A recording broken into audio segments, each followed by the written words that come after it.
Imagine a vast landscape, then a city shrouded in haze. This was the image of China for years, immense industrial might at an environmental cost. Now picture a different scene. The same city alive with light, a technological titan. These images represent a single nation's rapid transformation. This documentary explores this journey, driven by crisis and state power. It's a story about a shift in national identity, from workshop to architect of tomorrow's technology. For years, major Chinese cities were synonymous with the term airpocalypse. The smog was a physical manifestation of prioritizing output above all else, a debt being paid with the health of its citizens. Iconic images of cities suffocated in a toxic blanket became a powerful symbol. Then something began to shift. The smog-filled skies gave way to a different kind of glow. The same skylines began to transform into beacons of a new era. This transition from smog to sky glow is the central visual metaphor for China's modern journey. How did a government, long criticized for its environmental record, become the world's leading producer of solar panels and electric vehicles? It's a story of how a crisis became a catalyst for reinvention. Every great transformation has a turning point. For China's environmental consciousness, that moment arrived in 2015 with the documentary. Created by journalist Chai Jing, it investigated China's air pollution. The film went viral, sparking national conversation. Viewed over 150 million times, it revealed deep public concern. The government initially approved, but later censored the film. This marked a critical juncture, forcing environmental reform higher up the political agenda and paving the way for state-controlled narratives.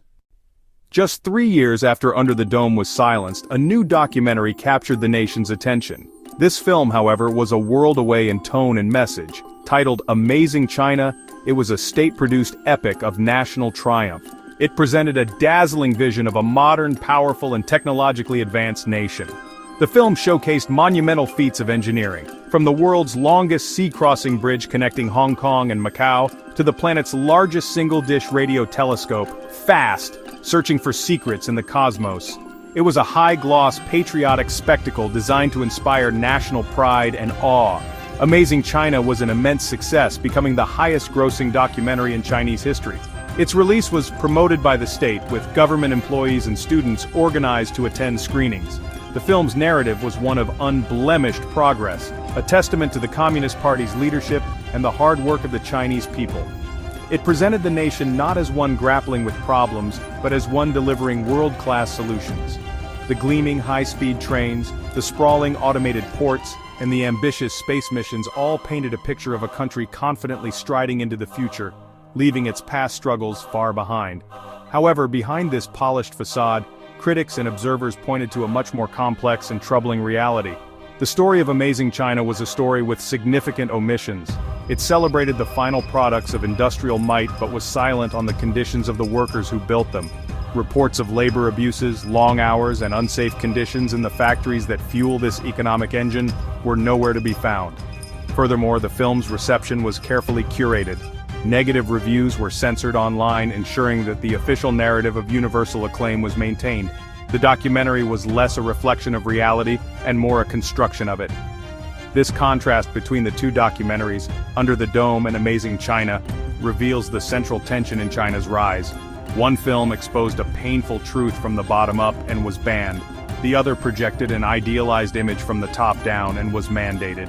This highlights the immense power of state propaganda to shape public perception and define the national story. The glowing skylines and technological marvels are real, but they are only one part of the picture. The full story must also include the unseen costs, the censored voices, the suppressed truths, and the human price paid for such amazing progress. The transformation celebrated in Amazing China was not accidental. It was the result of a deliberate and massively funded national strategy. This strategy, known as Made in China 2025, was unveiled in 2015. It was an ambitious blueprint designed to shift the country away from being a low-cost manufacturer and into a high-tech powerhouse. The goal was to achieve dominance in the key industries that will define the 21st century economy. Beijing earmarked hundreds of billions of dollars to fuel this leap, pouring state capital into sectors like robotics, artificial intelligence, electric vehicles, aerospace, and semiconductors. It was a declaration of technological independence and ambition, The results of this strategic push have been staggering and have reshaped global industries. China is now, by a huge margin, the world's leading producer and market for electric vehicles. It has blanketed its country with 5G infrastructure, deploying millions of base stations while other nations are still in the early stages. Its high-speed rail network is the largest in the world, a symbol of modern infrastructure that many developed nations can only envy. In renewable energy, China dominates the production of solar panels and wind turbines, making it an indispensable player in the global fight against climate change. This is not just about catching up, it is about leading. For decades, the global economic order was clear. Western nations led by the United States designed the technologies and China built them. That dynamic is now being fundamentally altered. China is no longer content to be the world's factory, it aims to be the world's laboratory and design studio. Its growing influence in scientific research is a testament to this shift. Chinese academics are publishing more high-impact studies than ever before, rapidly closing the gap with their Western peers and establishing the country as a hub of innovation and discovery. This ascent changes everything. China's ambition is not merely to participate in the global economy, but to set its rules and standards. By leading in critical industries like 5G, artificial intelligence, and green technology, it positions itself as the architect of tomorrow's infrastructure. Its influence extends beyond its borders through massive initiatives like the Belt and Road, where it builds the ports, railways, and digital networks of other developing nations. This proactive strategy represents a historic pivot, an attempt to build a new Sino-centric global order where its technology, its standards, and its influence are paramount. China's journey is a story of two sides. On one hand, incredible achievement. The air in major cities is cleaner, millions have been lifted out of poverty, technological breakthroughs offer potential solutions. On the other hand, this progress is shadowed by deep concerns. The political system is an authoritarian one, strict information control and suppression of dissent. As China's influence expands globally, so too do these concerns. This duality presents the defining geopolitical challenge of our era. The world is faced with a rising power, simultaneously a vital partner and a formidable competitor. This brings us to the central question that this documentary seeks to explore: how should the world respond? In February 2015, a single documentary jolted China's public consciousness by Chai Jing. Instead of statistics, Chai began with her personal story, a mother worried about her daughter's health in Beijing's toxic air. This human angle made pollution a personal crisis for millions. The film exposed the sources and health impacts of smog, using clear visuals and interviews with officials and doctors, became a national event, transforming silent anxiety into a unified demand for action. Overnight, Chai Jing's work turned air pollution from a tolerated nuisance into a catalyst for public outcry. Chai Jing was already a trusted journalist, known for tackling tough issues on state TV. Her credibility made her message resonate. She was a mother, not an outsider, and her film was a personal mission, not a commercial project. She avoided blaming top leaders, instead highlighting systemic failures and drawing lessons from other countries' environmental battles. Chai spent her own money, worked independently, and made the issue moral. What future are we building for our children? By centering her daughter, she made clean air a personal and national responsibility. Her film turned millions of passive citizens into active participants in a conversation the state couldn't ignore. When hit Chinese streaming sites, it went viral, 150 million views in 2 days. The documentary became the top topic on social media, sparking nationwide debate and online discussion groups. People shared it as a civic duty, demanding answers and action. Its release, just before the National People's Congress, forced air pollution onto the political agenda.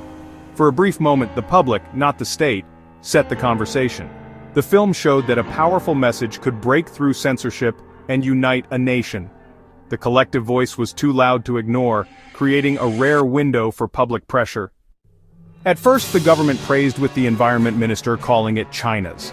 But the film's viral spread soon alarmed authorities. It challenged the party's control over information.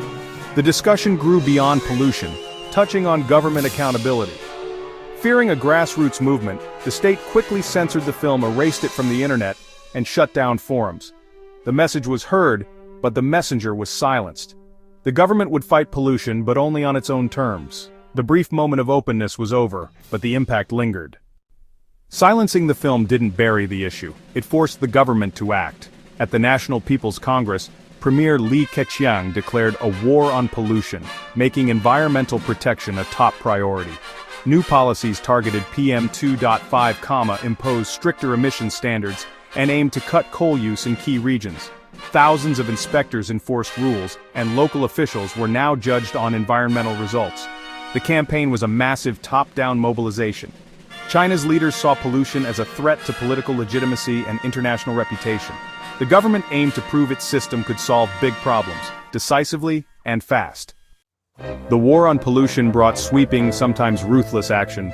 The Air Pollution Action Plan targeted China's worst hotspots, setting hard air quality targets.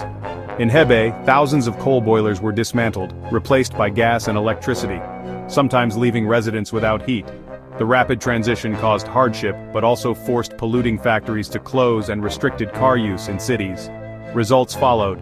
Beijing's skies began to clear, and PM2.5 levels dropped. China achieved in years what took other nations decades thanks to its centralized power. The campaign became a global example of authoritarian environmentalism. Rapid, large-scale change, for better or worse.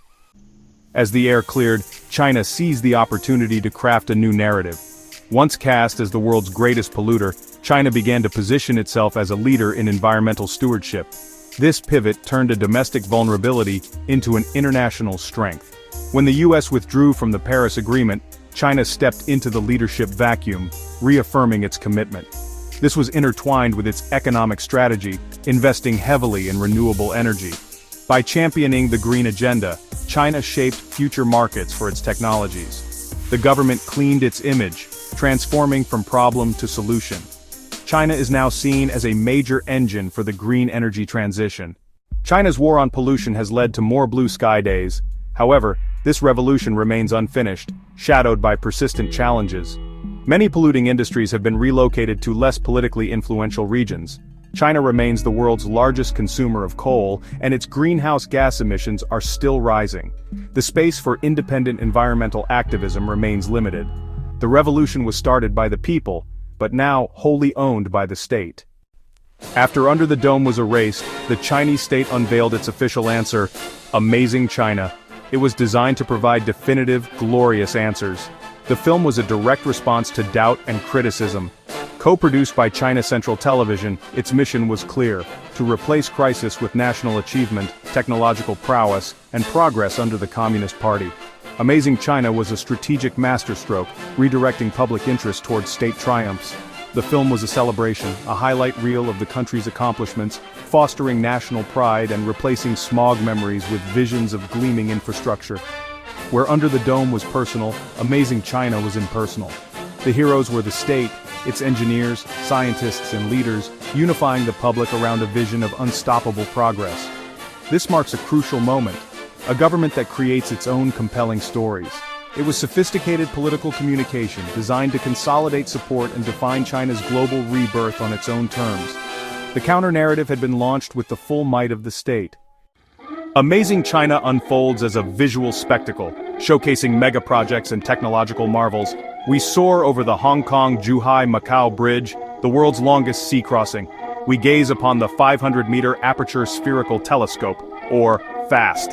It celebrates the world's largest automated container terminal at Yangshan Port in Shanghai. It showcases the vast network of high-speed rail, a symbol of China regaining its historical position as a leading global power. The film also focuses heavily on military and technological might, from deep-sea submersibles to ambitious space missions. This fusion is central to its appeal to nationalistic sentiment. The film is constructed to make its viewers feel proud to be Chinese. The spectacle is the message. Section 3. The Cult of Personality, Xi Jinping at the center. One individual is consistently placed at the very center of this success, President Xi Jinping. Xi's presence permeates the film, both visually and thematically. He is portrayed as the chief architect of this new era. The film constructs a personality cult around the leader, a practice not seen with such intensity since Mao Zedong. The documentary explicitly links the Chinese dream to the tangible achievements showcased. This focus on a single leader represents a significant shift. Amazing China serves as propaganda to legitimize the consolidation of power in Xi's hands.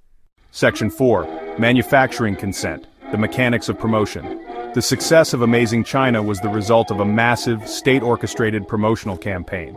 The state's propaganda apparatus went into overdrive to ensure its message reached every corner of the country. Government departments, schools, and universities were issued directives requiring attendance. The campaign utilized the full spectrum of state media. Glowing reviews written by party-approved critics flooded the media landscape. The goal was to create a shared national experience. The financial success cannot be separated from this coercive promotional strategy. This state-sponsored mobilization guaranteed high attendance figures. This process reveals the immense power of the Chinese state to shape cultural consumption, creating a self-reinforcing loop of propaganda and manufactured popular acclaim. Section 5. The Great Redaction, Censoring, Dissent, and Criticism. The state sanitized the reception of Amazing China, demanding it be seen as a universal success. A parallel campaign of censorship was waged across the Chinese internet. Any criticism was swiftly erased to create a digital echo chamber. On Douban, the rating function was disabled. Negative posts disappeared, leaving only officially approved praise. This redaction extended to Weibo, where critical posts were scrubbed. The digital space was tightly locked down to prevent any counter-narrative. This aggressive censorship reveals the brittleness behind the facade of confidence. The Great Redaction was about protecting the integrity of the propaganda itself. The power of propaganda lies not only in what it shows, but more importantly, in what it leaves out. Amazing China is, honestly, a masterclass in the art of omission. For every gleaming skyscraper it celebrates, it is silent on the migrant workers who built it, often in precarious conditions for low pay. For every high-speed train it showcases, it ignores the vast debts incurred by local governments or the villages and farmlands that were displaced. The film presents a vision of frictionless progress, a glorious outcome completely detached from the messy, complex, and often painful processes. One of the most significant omissions is the human cost of China's economic and industrial miracle. The documentary celebrates the efficiency of the world's factory but never turns its camera on the factory floor. There is no mention of the long working hours, the pressure to meet demanding production quotas, or the struggles of labor activists fighting for better conditions. The people in the film are presented as a happy, unified collective, their individuality subsumed into the larger national project. The stories of struggle, sacrifice, and exploitation are entirely absent from this sanitized narrative. Similarly, the film's portrayal of environmental progress is selective and misleading. While it may feature shots of blue skies and solar farms, it carefully avoids any discussion of ongoing environmental challenges. There is no mention of China's status as the world's largest emitter, the severe problems of soil and water pollution, or the ecological damage caused by massive infrastructure projects. By presenting a few positive examples as the whole picture, the film creates a false impression that the environmental crisis has been completely solved. This curated reality is the central deception of Amazing China. It presents a national balance sheet that shows only the assets while hiding all the liabilities. The social, human, and environmental costs are deemed inconvenient truths edited out of the official story. The result is a narrative that is impressive but profoundly incomplete. It asks the audience to marvel at the finished product without ever questioning what it cost to create or who paid the price. This deliberate omission transforms the film from a documentary into pure state propaganda. Amazing China is a story about the immense power of the modern state to define reality. In the 21st century, propaganda is a sophisticated, multi-platform endeavor. By creating and promoting this film, while censoring all criticism, the Chinese state demonstrated its ability to dominate the informational landscape. The contrast between Under the Dome and Amazing China serves as a perfect case study in this struggle for narrative control. The success of Amazing China was a victory for the state-controlled story. Propaganda like Amazing China is a tool for building national cohesion. The battle for the future is also a battle over the story we tell about the present and the past. State power is exercised through the crafting of films like Amazing China. The technological marvels are the results of a bold, national strategy, Made in China 2025. The core objective, to transform China into the world's leading high-tech industrial power, challenging technological supremacy held by countries like the United States, Germany, and Japan.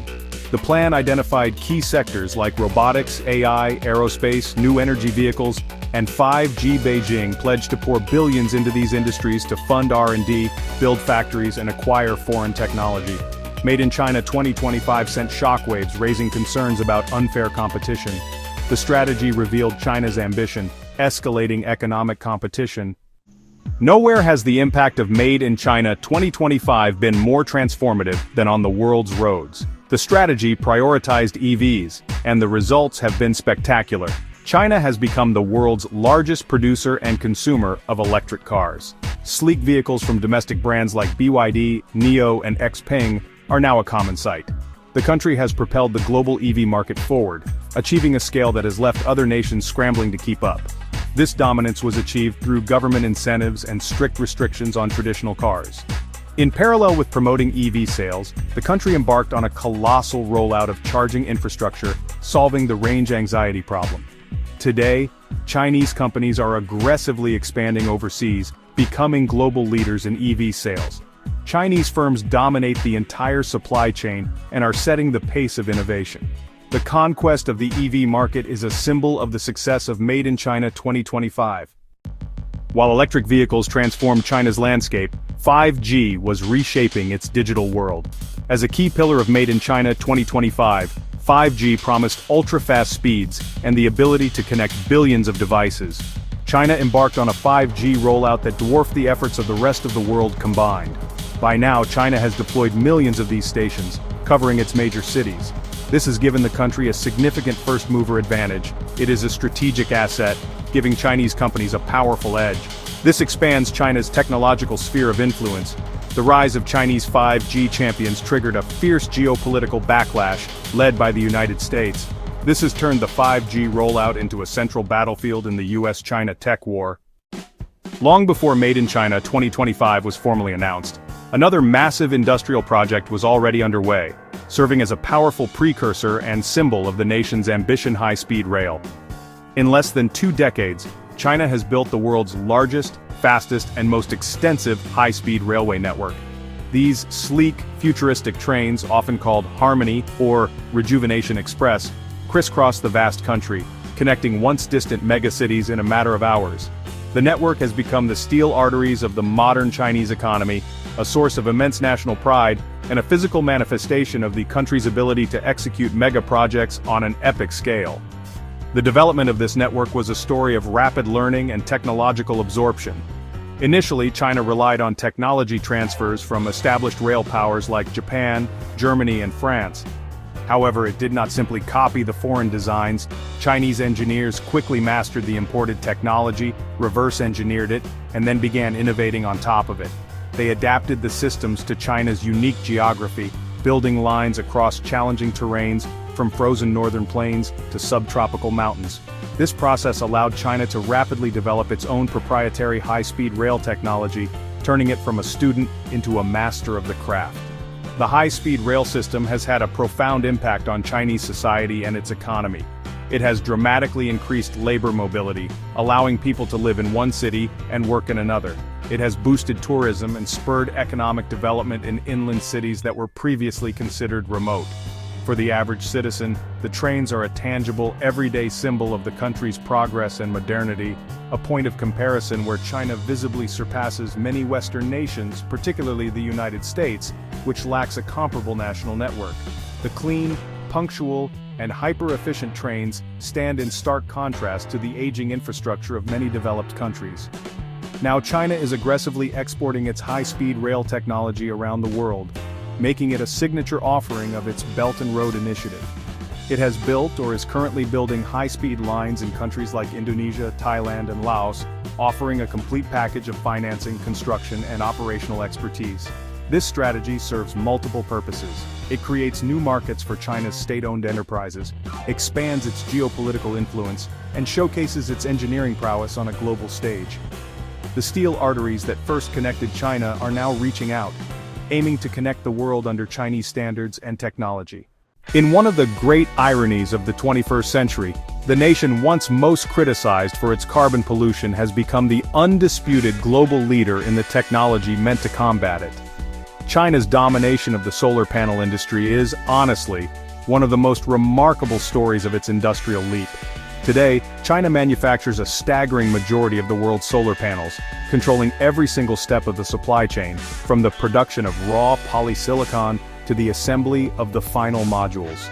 This has made the global transition to renewable energy heavily dependent on Chinese manufacturing, giving Beijing immense leverage in the green economy. This dominance was not an accident of the free market.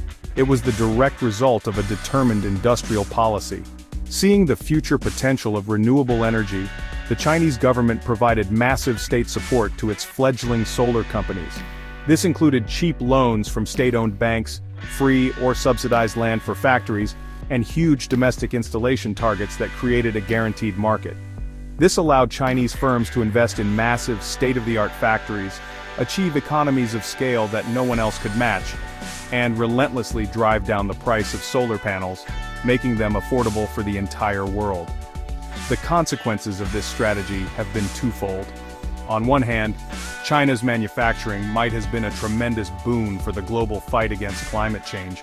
By making solar power cheaper than fossil fuels in many parts of the world, China has accelerated the green energy transition by years, if not decades. On the other hand, this aggressive state-subsidized expansion came at a huge cost to international competitors. Solar manufacturing industries in the United States and Europe, once pioneers in the field, were decimated, unable to compete with the low prices of Chinese imports. This has led to trade disputes and accusations of unfair competition. Now, China is not just a manufacturer but also a massive consumer of solar power. The country has installed more solar capacity than the rest of the world combined, building vast solar farms in its sun-drenched western deserts. These projects help the country meet its climate goals and reduce its reliance on imported fossil fuels. The story of solar power in China is a perfect illustration of its broader strategy. Identify a critical future industry, use state power to achieve overwhelming dominance in manufacturing, and then leverage that dominance to solve domestic problems and wield influence on the global stage. For decades, China's technological rise was characterized by a reputation for imitation rather than innovation. It was seen as a country skilled at copying and mass-producing Western technologies, but lacking the creative spark to invent its own. This perception is now honestly dangerously out of date. A key, though less visible component of China's tech leap has been a monumental investment in science and research. The country has been pouring billions into its universities and research institutes, building world-class laboratories and luring top scientific talent from around the globe. The goal is to transform China into a true scientific superpower. The results of this investment are now clearly visible in global research metrics. Chinese universities are climbing rapidly in international rankings, and its scientists are publishing a torrent of research papers in top-tier academic journals. In some fields, such as materials science, computer science, and chemistry, China has already surpassed the United States in the volume of publications. While quantity does not always equal quality, the impact of Chinese research is also growing. A 2022 study found that China now leads the world in publishing the top 1% of most cited scientific papers, a key indicator of high-impact, influential research. This scientific surge is being driven by a strategic top-down approach. The government has identified key choke point technologies where China is still dependent on the West and is directing massive funding toward achieving breakthroughs in those areas. This includes fields like artificial intelligence, quantum computing, and biotechnology. The state acts as a massive venture capitalist, funding long-term, high-risk research projects that private companies might shy away from. This patient strategic investment is building a deep foundation of knowledge that will fuel technological innovation for decades to come. This shift from imitator to innovator has profound implications for global competition. The United States and its allies can no longer assume they will always have a comfortable technological lead. China is now a peer competitor in the race for discovery, capable of generating its own fundamental breakthroughs. This new reality is forcing a re-evaluation of strategies for everything from academic collaboration to national security. The global balance of intellectual power is shifting, and China's growing scientific influence is a key driver of that change, promising a future where the next great scientific revolution could very well begin in Beijing or Shanghai. Amidst all the stories of China's stunning technological success, there is one critical area where it has lagged significantly behind semiconductors.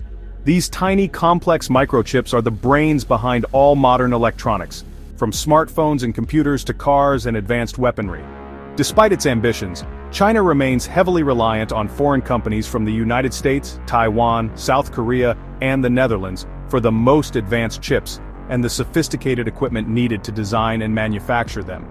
This dependency is seen by Beijing as the nation's Achilles heel, a critical vulnerability that could, honestly, cripple its entire tech industry. Closing this chip gap has become a matter of supreme national urgency, the most critical mission within the Made in China 2025 strategy. The government has launched a massive, multi-hundred billion dollar effort to build a self-sufficient domestic semiconductor industry from scratch. State funds have been poured into creating national champions like SMIC and supporting hundreds of smaller startups working on every aspect of the chip-making process. The goal is to replicate the entire incredibly complex global supply chain within China's own borders, a task of staggering difficulty. This push for self-sufficiency has been dramatically accelerated by the US-China tech war. Washington has used its control over key semiconductor technologies as a powerful weapon, imposing strict export controls that have cut off Chinese companies like Huawei from access to advanced chips and chip-making tools. These sanctions, intended to slow China's technological and military progress, have had the opposite effect on Beijing's determination. They have reinforced the conviction that there is no alternative to self-reliance and have spurred an even more frantic, whole-of-nation effort to achieve a breakthrough, no matter the cost. The struggle for semiconductor independence is far from over. Despite some progress in producing mid-range chips, China still faces immense hurdles in mastering the cutting-edge manufacturing processes dominated by its rivals. The industry requires decades of accumulated knowledge and a level of precision that is incredibly difficult to replicate quickly.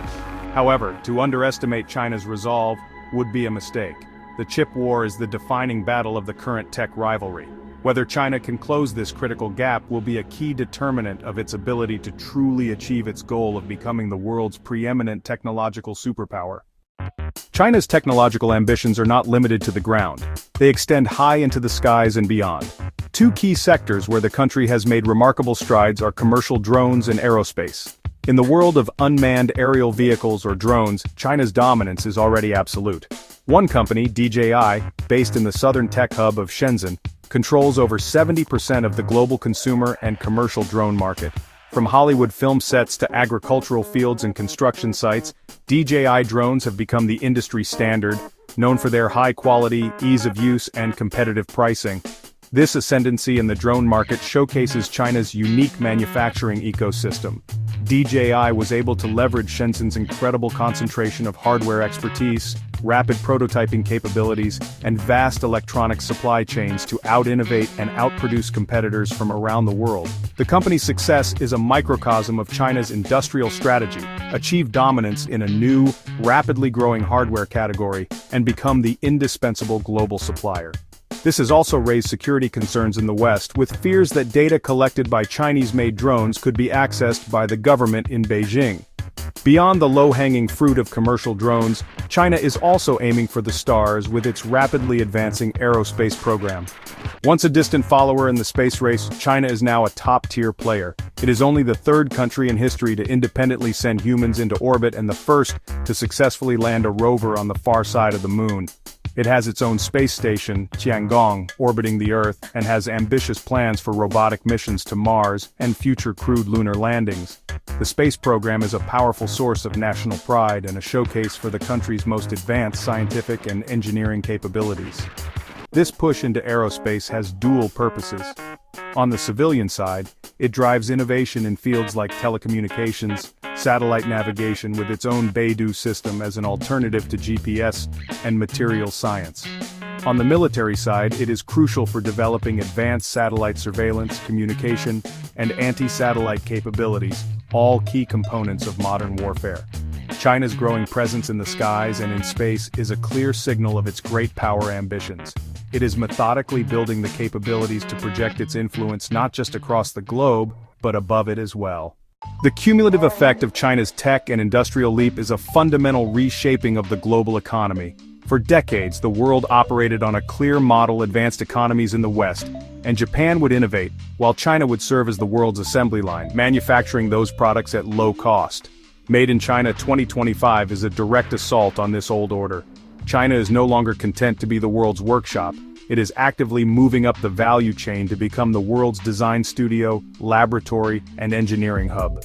This shift threatens to disrupt established industries and displace legacy companies across the developed world.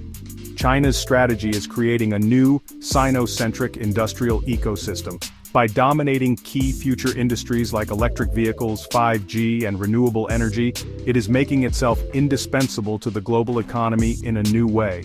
It is no longer just about cheap labor, but about controlling the core technologies and supply chains of the 21st century. Countries and companies around the world now find that to be competitive in these emerging fields, they must often use Chinese components, adhere to Chinese technical standards, or partner with Chinese firms. This gives Beijing immense economic and strategic leverage. This industrial transformation is creating deep anxieties in Western capitals. The fear is of a future where China dominates the industries that matter most, leading to a loss of economic competitiveness, high-value jobs, and technological autonomy. This has prompted a wave of new industrial policies in the United States and Europe, such as the CHIPS Act and the Green Deal, which are explicitly designed to counter China's rise by reshoring critical manufacturing and boosting domestic innovation. The world is entering a new era of intense, state-led industrial competition, with nations pouring trillions of dollars into the race for technological supremacy. Ultimately, China's tech and industrial leap represents more than just economic change. It signifies a historic shift in global power. The nation that was once a junior partner in the global assembly line is now demanding to be its architect. This ambition is rewriting the rules of globalization, moving from an era of cooperation and integration to one of rivalry and strategic decoupling in key sectors. The world is grappling with how to adapt to this new industrial order, where the factory of the world has developed its own brain and is now drawing its own blueprint for the future. China's leaders envisioned exporting their infrastructure expertise globally, creating a modern Silk Road. In 2013, President Xi Jinping unveiled the Belt and Road Initiative, BRI. The BRI is an ambitious network of railways, ports, and pipelines connecting Asia, Africa, and Europe, with China at its center. It aims to rewire the global economy, providing outlets for China's industries and securing access to resources. More than economic, the BRI is a tool of Chinese foreign policy, building dependencies and projecting influence worldwide. The Belt and Road Initiative's tangible manifestations are the massive infrastructure projects dotting developing countries. From Africa to Central Asia, Chinese companies are building foundational assets. In Pakistan, CPEC is a flagship project involving roads, railways, and power plants. In Africa, Chinese firms have constructed modern railways, boosting trade. For many African nations, China has become the indispensable partner for development. Pipelines from Central Asia and Russia directly into China diversify energy sources. These ports, rails, and pipelines are the concrete pillars upon which China's global influence is being built. Each project is a long-term strategic foothold, altering the geopolitical map. For many developing countries, the Belt and Road Initiative was an irresistible offer. Traditional lenders often came with slow approvals and strict conditions. China offered vast sums of money with fewer strings attached.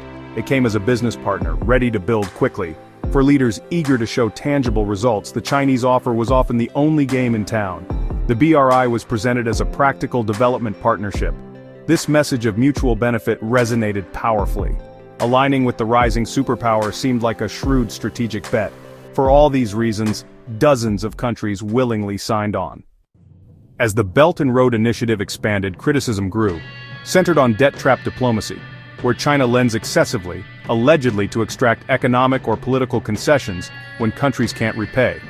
The Hambantota port in Sri Lanka is a frequently cited example. Unable to service its debt, Sri Lanka handed the port to a Chinese company on a 99-year lease. China rejects this, calling it a Western narrative. The reality is complex. Massive debts give China leverage, raising questions about developing nations' sovereignty. While the early focus of the Belt and Road Initiative was on physical infrastructure like ports and railways, its scope has expanded significantly. China is now actively promoting a so-called Digital Silk Road, which is an ambitious effort to build the digital infrastructure of the 21st century across the developing world. This involves Chinese tech giants like Huawei and ZTE building fifth-generation networks, laying fiber optic cables, and constructing massive data centers in Belt and Road Initiative partner countries. It also includes the export of Chinese smart city technology, which uses surveillance cameras, sensors, and artificial intelligence to manage urban environments. This digital expansion offers partner countries the chance to leapfrog into the digital age, providing their citizens with faster internet and more efficient public services. However, it comes with significant risks and geopolitical implications. The Digital Silk Road raises profound concerns in the West about data security and surveillance. Critics fear that by building and controlling the digital backbone of other nations, China could gain access to vast amounts of sensitive government, corporate, and personal data. They also worry that China is exporting its model of technology-enabled authoritarianism, providing tools that could be used by governments to monitor and control their own populations. In the wake of the COVID-19 pandemic, China added another dimension to its global outreach, the Health Silk Road. This initiative involves exporting Chinese-made medical supplies, from face masks to ventilators, and sharing its public health expertise with partner countries. Most significantly, it included vaccine diplomacy, where China provided its COVID-19 vaccines to dozens of developing nations, often at a time when Western vaccines were unavailable or in short supply. This was a powerful act of soft power, positioning China as a responsible global leader and a reliable partner in times of crisis. These newer Silk Roads, digital and health, demonstrate the evolving and opportunistic nature of China's grand strategy. The goal is to create influence and dependency not just through concrete and steel, but through every critical sector of a modern society. By providing the digital networks that carry information, the smart city systems that manage daily life, and the medical supplies that protect public health, China is embedding itself ever more deeply into the fabric of nations around the world. It is a holistic approach to building influence, moving far beyond traditional infrastructure to shape the very operating systems of its global partners. The Belt and Road Initiative is redrawing the geopolitical map. China is building a new sphere of influence, challenging the US-led order. Economic leverage translates into political alignment, influencing nations' stances on sensitive issues. The initiative has created a voting bloc aligned with Beijing, impacting global governance. Rivalries intensify as nations view China's infrastructure projects as strategic challenges. Ultimately, the Belt and Road Initiative accelerates the transition to a multipolar world. It presents developing nations with a choice: align with the established Western order, or join a China-centered one. For countries in the Belt and Road Initiative, the challenge is balancing development with national sovereignty. New infrastructure offers economic growth, but many deals erode sovereignty over time. Reliance on loans and opaque contracts limit control. The dilemma is acute with strategic assets. Hambantota in Sri Lanka is a cautionary tale of economic dependency. Could nations become sovereign in name only? It's a difficult trade-off. Can nations leverage ambition without dependency? Will the price of progress be independence? The answer will determine the global balance of power. China's global rebirth presents a complex paradox. Achievements are monumental, bringing benefits to millions. Rapid development has lifted a population out of poverty in a single generation. Prosperity is visible in cityscapes and infrastructure.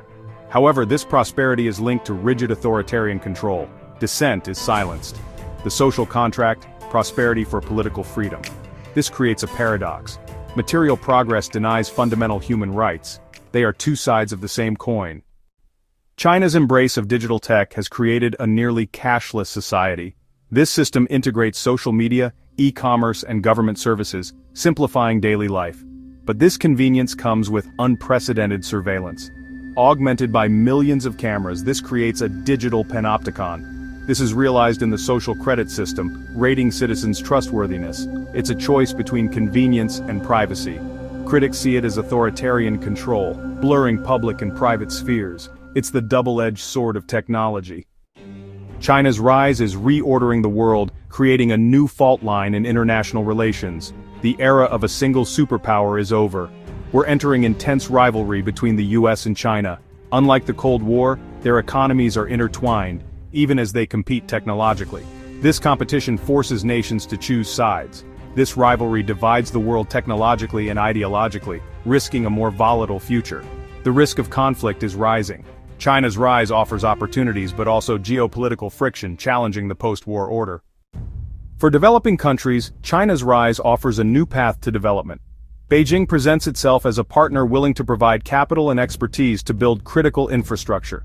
This has led to new infrastructure that has brought tangible benefits. But as these partnerships deepen, the line between partner and patron can blur. Nations may find their autonomy constrained by obligations to a more powerful state. They must weigh the benefits of infrastructure against the cost of reduced political leverage. The double-edged sword of Chinese investment offers to build economies while potentially cutting away at their independence. China's double-edged rise culminates in a global conundrum that affects every person on the planet. We live in an age of shared, existential challenges that require unprecedented international cooperation. The threat of climate change, the prevention of future pandemics, and the regulation of artificial intelligence are problems that no single nation can solve alone. China, as a technological powerhouse and the world's second-largest economy, is an absolutely indispensable part of any viable solution. Its cooperation is not optional. It is essential for the survival and prosperity of a stable global system. This is the argument for engagement and collaboration. At the same time, China's authoritarian system, its aggressive pursuit of strategic advantage, and its disregard for established international norms pose a direct challenge to democratic nations. To collaborate with China is to risk strengthening a rival whose ultimate goal may be to create a world that is less free, less open, and less safe for democracies. To ignore its abuses in the name of cooperation can feel like a moral and strategic failure. This is the argument for confrontation and containment. This conundrum leaves the world caught between two undesirable futures. One future is defined by escalating rivalry and decoupling, leading to a new Cold War that would be economically devastating and dangerously unstable. The other future involves accommodation with Beijing that could normalize authoritarian practices and erode democratic values globally. Neither path is appealing, and navigating between them is the single greatest challenge of 21st century statecraft. Therefore, the story of China's journey from smog to superpower is not just about one nation's transformation, it is a mirror held up to our interconnected world. Can we compete with China without creating a catastrophe? Can we cooperate with it without compromising our core principles? The double-edged rise of China means there are no easy answers. The world must learn to manage this complex relationship. The future of the planet may very well depend on getting this balance right. We began our journey in a tale of two Chinas, a visual paradox that captures one of the most profound transformations of our time. This was the China that was the world's factory, choking on the fumes of its own unrestrained industrial growth. From that haze, we witnessed the emergence of a new vision. The smog receded, replaced by the brilliant glow of a technological dawn. It has been a journey from environmental crisis to technological supremacy, from workshop to architect. This journey, completed in a single generation, is a story of incredible speed and scale. This is the story of a nation that is now actively reshaping the destiny of the world. The journey from smog to superpower is complete, but the final chapter of its global impact is still being written. Throughout this documentary, one force has been shaping every outcome: the immense power of the Chinese state. The journey from smog to superpower was a product of deliberate, top-down state direction. It was state power that declared a war on pollution, shutting down factories and forcing a massive energy transition. This same power was the driving force behind the nation's technological leap. The Belt and Road Initiative is the ultimate expression of this state power projected globally. Every port, railway, and 5G tower is a testament to this unique model of state-led development. This is a system that prizes efficiency over liberty, stability over dissent, and collective goals over individual rights. China's transformation has reached every continent, remaking the world in its image. Economically, China's gravitational pull is immense. It's the largest trading partner for most nations, with global supply chains linked to its factories. Technologically, China is now a leader, shaping the digital economy. Geopolitically, China's rise has ushered in an age of great power competition, challenging the US-led international order. We are all living in a world reshaped by China. The question is how we respond to this new reality. This documentary has sought to explain how China transformed itself, but its journey leaves us with a series of profound and unanswered questions that will define our collective future. The central challenge for the world is no longer how to facilitate China's rise, but how to manage its consequences. First and foremost, can collaboration and competition coexist? The world desperately needs China's cooperation to tackle existential threats like climate change and pandemics. Yet how can democratic nations partner with a state that actively undermines the very values of freedom and openness they hold dear, and which competes with them for global influence? This is the central tightrope the world must walk. A second critical question revolves around the global economic order. Can the world accommodate a system of authoritarian state capitalism that operates on a different set of rules? For decades, the West believed that trade and integration would make China more like us. That wager has failed. Now we must ask, how do we ensure a level playing field when competing against state-subsidized industries? How do we protect our own economies and critical technologies without triggering a destructive tit-for-tat trade war that harms everyone? The search for a new economic equilibrium with China is one of the most urgent tasks of our time. Third, what is the future of freedom in a world where technology provides unprecedented tools for surveillance and control? China has pioneered a model of a digital panopticon, a society of convenience and control that it is now exporting through its digital Silk Road. As other nations adopt these technologies, will they also import the authoritarian practices that come with them? How can we defend the principles of privacy, free expression, and digital rights in an age where the most powerful new tools seem to favor centralized control over individual liberty? This is a battle for the soul of the 21st century. Finally, we are left with the ultimate question of war and peace. As China's power grows, so does its ambition to reunify with Taiwan and assert its dominance in the South China Sea. The United States and its allies are committed to maintaining the status quo. This creates the most dangerous geopolitical flashpoint on the planet. How can this rivalry be managed to avoid a catastrophic conflict between two nuclear-armed powers? These are not abstract academic questions. The answers will determine the safety and prosperity of billions of people for decades to come. Faced with these monumental questions, it is easy to feel overwhelmed. The path forward must be one of clear-eyed, critical engagement. Critical engagement means being willing to cooperate where our interests align, and pushing back where our values and interests are threatened. This requires building strong alliances with like-minded democratic nations and investing in our own technological competitiveness. It requires us to understand the complexities and the internal dynamics of modern China. It is the only one that offers a realistic chance of navigating the challenges of China's rise. The story of China's global rebirth is not just for historians, politicians, and CEOs to debate. It is a story that affects you directly, and your voice is a crucial part of the global conversation that will shape our future.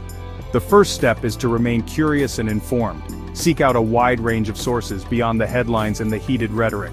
Read books, watch documentaries, and listen to podcasts that offer diverse perspectives on China. Challenge your own assumptions and be wary of simplistic narratives from any side.